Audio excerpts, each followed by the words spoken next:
Boa noite a todos. Vamos novamente para nossa leitura da Bíblia. Eu vou continuar lendo hoje Mateus, capítulo 12, Árvores e seus frutos. Ou dizeis que a árvore é boa e o seu fruto bom, ou dizeis que a árvore é má e o seu fruto mau, porque pelo fruto se conhece a árvore. Raça de víboras, como podeis vós dizer boas coisas sendo maus?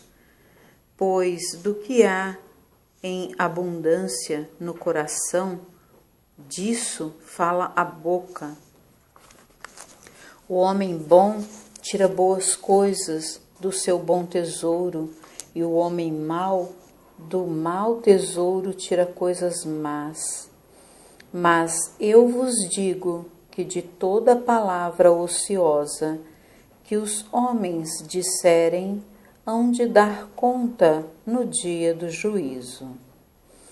Porque por tuas palavras serás justificado, e por tuas palavras serás condenado.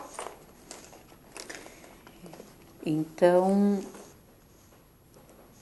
é muito importante ressaltar aqui que as nossas ações, deixa eu pensar aqui num exemplo bem bacana para vocês. Por exemplo, o que Jesus está dizendo aqui sobre a árvore e seus frutos? Eu vou comparar esse versículo, essa parábola de Jesus com a família, tá? Então, por exemplo, os pais e seus filhos. Se os pais têm boas ações, têm educação, trata bem as pessoas, tem valores, tem limites, os filhos vão fazer o quê? Vão seguir o exemplo desses pais, ou que sejam tios ou tia. Então, por quem eles sejam criados, né? Então, esses filhos vão ver estas ações e vão segui-las, ok? Agora, se esses pais têm más hábitos, fazem coisas erradas, como mentir, roubar,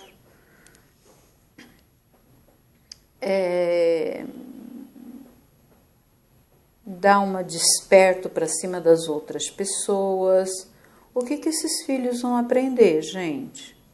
Tudo bem, as crianças não aprendem só com os pais, eles aprendem na escola, eles aprendem com a comunidade, ok? E aprendem na igreja também, ou qualquer local religioso que a família frequente. Então, é o espelho que eles têm para viver e fazer as coisas. E é o que Jesus diz aqui.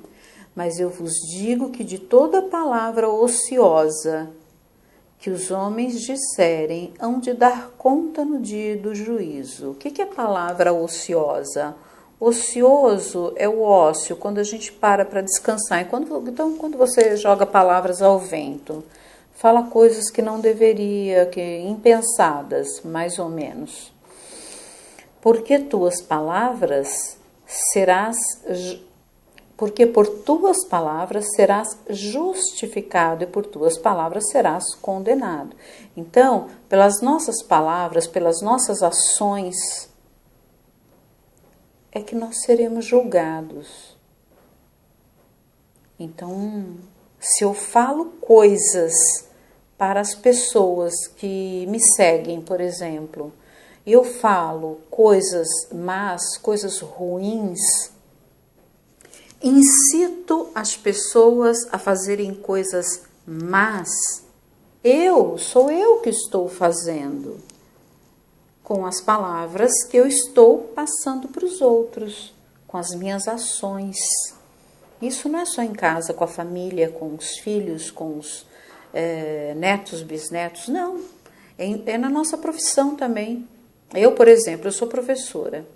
Então, se eu entrar numa sala de aula e começar a falar coisas erradas para os meus alunos, ou incitá-los a fazer coisas erradas, eu estou pecando. Eles vão errar, mas quem está pecando sou eu. Eu vou prestar contas com Deus. Então, se você trabalha no escritório, tá? E você trata mal os seus subordinados, ou você mente para os teus clientes, é você que está fazendo isso. As pessoas vão fazer o que você está mandando, ok? E depois, quem vai prestar contas é você. Então, essa parábola serve para a nossa família, para o nosso trabalho, seja qual trabalho for, tá? É o nosso trabalho, é a nossa família, e nós temos que pesar todas as nossas ações, palavras e ações. Tem uma parte que Jesus fala que nós pecamos por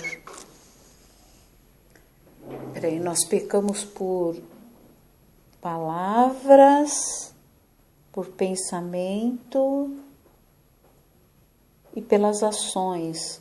Então, é mais ou menos assim. Então, ele fala que nós pecamos por palavras, por ações e por pensamentos, né? Então, só de pensar em fazer o mal a alguém, nós já estamos pecando. Precisamos nos policiar. Por isso que Jesus falou: orai e vigiai. Então, cada vez que eu leio o que Jesus trouxe para nós na Terra, eu fico pensando também nos meus pecados, nas minhas falhas, né? No que eu fiz de errado. Outro dia eu mandei uma mensagem para minha filha que eu errei muito com ela e com meu filho quando eles eram pequenos. E às vezes eu precisava de um puxão de orelha do meu pai, da minha mãe, para que eu pudesse educar os meus filhos melhor. Assim, eu às vezes tenho que fazer com ela, que já é mãe, com meu filho, que já casou-se, quando houver necessidade, né? Às vezes as pessoas têm um certo receio com a sogra, né? Porque quando os nossos filhos casam, eles passam a ter sogras, né? O filho tem a sogra, que é a mãe da esposa, e a filha tem a sogra, que é a mãe do esposo. Enfim, aí eles têm duas mães e duas sogras. Mas muitas vezes nós falamos para o bem dos nossos filhos, para que eles possam educar bem os nossos netos, não é? Então, é importante a gente parar, pensar, reorganizar o pensamento, não é? Para poder viver bem com a nossa família, com os nossos irmãos, primos, tios, tias, todos os parentes, a comunidade, enfim. Eu, por exemplo, sou uma pessoa muito paciente. Eu levo anos para tomar uma posição, porque, infelizmente, hoje, gente, as pessoas estão muito mal educadas. Não são todas, mas há muitas pessoas muito, muito, muito mal educadas. Então, arranhar o teu carro e sair de fininho, como se nada tivesse acontecido, tá parecendo ser normal. E não é normal. Se eu arranho o teu carro com o meu e não tem ninguém olhando, eu tenho o dever, a obrigação de ficar ali esperando até o dono aparecer e arcar com o meu prejuízo. Se nós vivemos numa comunidade, quando você tem uma casa, você tem vizinhos ao seu redor. Tem que ter a política da boa vizinhança. Quando você mora num condomínio ou num prédio, você tem também vizinhos ao teu redor. Então, essa boa convivência se faz necessário.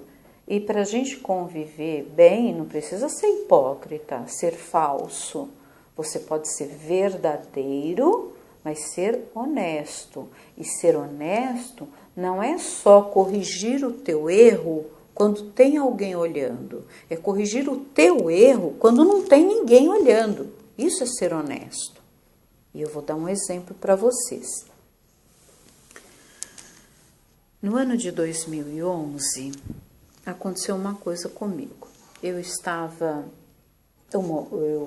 moro em condomínio e quando eu fui tirar o meu carro para trabalhar, eu vi que tinha a moto do meu vizinho, estava na vaga de trás, que é a vaga dele. Eu vi a moto, mas por um lapso de memória eu esqueci dela e dei ré e derrubei a moto. Não tinha ninguém olhando. Os seguranças, onde eu estava, não tinha nenhum segurança. Os seguranças que estavam na portaria não tinha maneira nenhuma deles me verem. E só tinham dois rapazes, um pouco distante, a uns 100 metros de mim, conversando, mas eles nem estavam vendo, eles não viram o que aconteceu. E aí eu fiquei gritando, porque a moto é pesada, né? Eu parei imediatamente, a moto é pesada, eu não conseguia levantar a moto. E eu fiquei chamando os rapazes, até que eles olharam para mim e viram que eu estava chamando eles, só tinha dois rapazes, né? Com essa distância que eu falei para vocês que estavam. E aí eu pedi para eles virem, né? Em minha direção. Aí quando eles chegaram, que eles viram a moto cair, o que aconteceu, tia? Eu falei, eu fui dar uma ré, esqueci da moto do meu vizinho e derrubei. Aí eu não consigo levantar a moto. E o dono da moto vai me matar, né? Porque a moto caiu, ficou deitada no chão. Então, assim, são pecinhas muito pequenas, estragam muito, né? Aí eu levantei a moto junto com os rapazes, coloquei a moto no lugar e encostei meu carro, nem liguei que eu ia chegar atrasada, saí correndo, fui até o apartamento, interfonei, não tinha ninguém em casa. Falei, meu Deus, e agora? Aí fui até os seguranças. Aí cheguei lá no segurança e falei assim, moço, eu fiz uma coisa errada. E aí eu preciso da ajuda de vocês para o dono da moto não me matar. Aí o segurança começou a rir. O que a senhora fez? Eu falei, eu fui dar uma ré e derrubei a moto do meu vizinho. E eu preciso trabalhar, não tem ninguém em casa.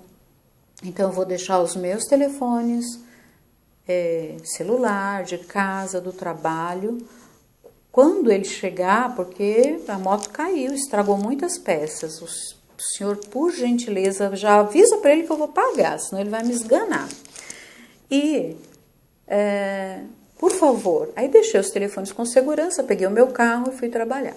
E nisso, eu já fui tomando providências, entrei em contato com o meu seguro, para isso que a gente paga seguro do carro, né, gente? Entrei em contato com o meu seguro, expliquei o que eu fiz, porque a gente perde ponto, hoje tem a questão da pontuação, né? Expliquei o que eu fiz, perdi ponto, não tem problema. Eu errei, tenho que arcar com o meu erro, né? Aí liguei no seguro, expliquei a besteira que eu fiz, eles me orientaram direitinho, passaram um protocolo para que eu passasse para a pessoa, para ele entrar em contato com o seguro e fosse consertada a moto dele. Então assim foi feito, a moto dele foi, o meu seguro consertou a moto do rapaz no local que ele quis. Ele me ligou, antes disso, né, ele me ligou, aí ele falou assim, a senhora não viu a moto? Mas aí acho que ele já estava calmo, né? Porque o segurança depois falou para mim, olha, ele chegou aqui tão bravo. Como que derrubam a minha moto? Vocês não veem? Ele, calma, que a moça deixou o telefone aqui, os telefones dela, ela vai pagar todo o prejuízo. Aí ele me ligou, ele falou assim, ele não foi grosso, mas ele falou assim, a senhora não viu a moto? Eu falei, pior que eu vi. Eu vi a moto do senhor, olhei pelo retrovisor, eu vi a sua moto na sua vaga, mas não sei, por uma falta de atenção minha, eu dei ré e bati na sua moto. Então o senhor me desculpa, mas o meu seguro vai arcar, vai fazer todo o conserto necessário, tá bom? Ele, não, tudo bem.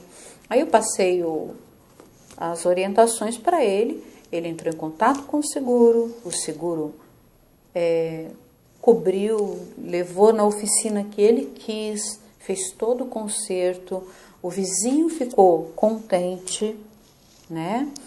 E graças a Deus ficou tudo bem. Então, gente, é isso, eu tô falando isso para vocês porque é isso que Jesus está falando aqui sobre a árvore e seus frutos. Não é? Então, eu penso que a minha atitude, ela foi boa para a educação dos meus filhos, principalmente, educação dos meus filhos, porque meus filhos viram que a mãe deles foi uma mulher honesta.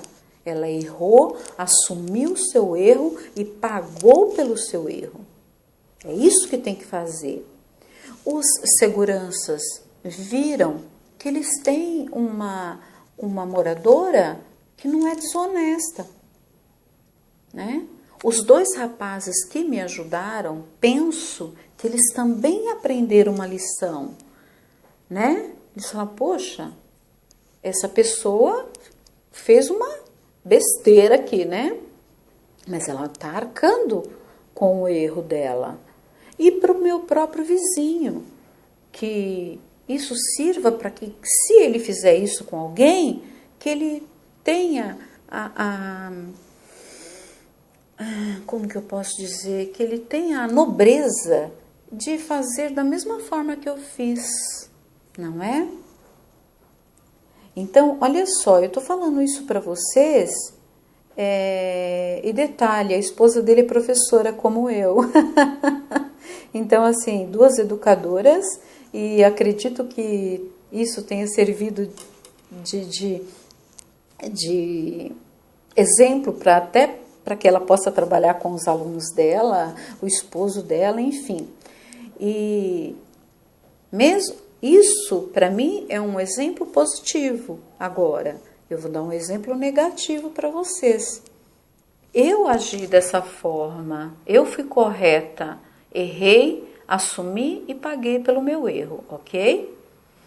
Há 3 semanas atrás, eu estava no culto, eu e tantas outras pessoas, meu carrinho estacionado. Quando eu saí do culto, os carros que estavam nas vagas atrás do meu estavam todos parados. Fui colocar um adereço que o pastor havia nos dado para colocar na chave de casa ou do carro. Coloquei e tentei manobrar o carro. Puxei o carro para trás para seguir em frente e sair na rua de cima. Quando eu puxei o carro para trás, eu vi uma manchinha no painel e eu fui passar o óleo da unção para tirar aquilo dali. Enquanto eu estava passando o óleo da unção, o colega que estava com o carro estacionado atrás do meu deu ré sem perceber, a mesma situação da moto, e bateu no meu carro. Levei um susto, apertei a buzina, tinha um casal do lado, aí saíram do carro, vieram próximo. Aliás, primeiro eles ficaram olhando, aí eu saí do carro, falei, senhor, o senhor bateu no meu carro. Aí ele, não foi nada não. Eu falei, claro que foi, amassou meu carro é branco, o seu é preto, a tinta do seu carro aqui. E realmente deu um amassado de uns 20 centímetros na porta do meu carro, que não tinha nem 30 dias de uso. Aí ele falou, eu tô com um problema. Eu falei, então, mas a gente tem que resolver, eu vou ligar para o meu seguro. E mantive o carro no mesmo local. Aí ele falou, espera um pouquinho que eu vou resolver isso. E ele entrou no carro dele. Você vê que a distância era tão longa que ele começou a manobrar o carro. Eu fiquei parado olhando, eu pensei, esse homem vai fugir. Aí eu estava com o celular na mão, fotografei a placa do carro dele. E não é que ele fugiu mesmo, gente? Ele foi embora. Aí o casal que estava próximo veio, ficou olhando e falou, ele foi embora? Eu falei, sim, ele foi embora. Eu comecei a tremer, né, da cabeça ao pé. Aí a esposa do moço que saiu do carro falou, irmã, não perca a sua bênção. Eu falei, não, jamais. E aí o rapaz falou, nossa, mas que absurdo, a gente estava na igreja agora, o irmão faz um negócio desse, bate no seu carro e vai embora. Eu falei, pois é, eu tirei foto do carro dele, né, para fazer boletim de ocorrência. E aí depois o pastor falou para eu me acalmar, que isso não seria nada, tal, mas assim, veja só, gente, olha que desonestidade. A pessoa estava dentro da igreja, comungando do mesmo Deus que eu e todas as outras pessoas que estavam ali, mas os valores dele não são iguais aos meus. Ele bateu no meu carro, ele viu que bateu, ele viu que amassou, eu reclamei e ele manobrou o carro e foi embora. E eu fiquei assim, sem saber o que fazer. Os seguranças da igreja que vieram me acalmar, depois conversei com o pastor, porque aí eu fiquei muito nervosa, eu levei um susto, né? Até um dos seguranças falou assim, nossa, mas a senhora está tremendo desse jeito só por causa desse amassadinho aí? Eu falei, a questão não é só esse amassadinho, né? Eu levei um susto, né, amigo? Então, e outra, além de levar um susto, a pessoa que bateu fugiu. Isso não é correto. Então, uma pessoa assim, ele é uma árvore. Que exemplo que ele vai dar para os frutos dele, para os filhos dele, né? Então, meus irmãos queridos, eu estou falando isso tudo para vocês saberem que tudo que nós fazemos nessa vida não é só quando a gente morrer, chegar na vida eterna, que nós vamos prestar contas com Deus. Nós vamos prestar contas sim, mas nós vamos estar ajudando ou atrapalhando os nossos aqui da terra, nossos filhos, nossos netos, nossos familiares. Então pensem que cada ser humano é exemplo para o outro. Para a gente não sair fazendo besteira e os outros vendo e tá tudo certo. Eu posso até, por exemplo, atravessar uma avenida com o farol fechado, se eu ver que é seguro. Mas se tiver uma criança próxima, eu só atravesso quando o farol fica verde. Né? E agora com a nova lei que a gente tem que atravessar na faixa, então, mais ainda, mais atenção ainda. Por quê? Porque tudo que a gente faz tem alguém olhando. Não é só Deus, o Divino Espírito Santo e Jesus que estão nos olhando, não, e todos os anjos e santos de Deus. São os nossos familiares, os nossos amigos, os nossos filhos e filhas, netos e netas. Ok, pessoal? Então, eu espero que vocês tenham gostado da leitura e dos exemplos que Deus permitiu que eu desse hoje a vocês. Fiquem na paz do Senhor Jesus. Amém. Glória a Deus.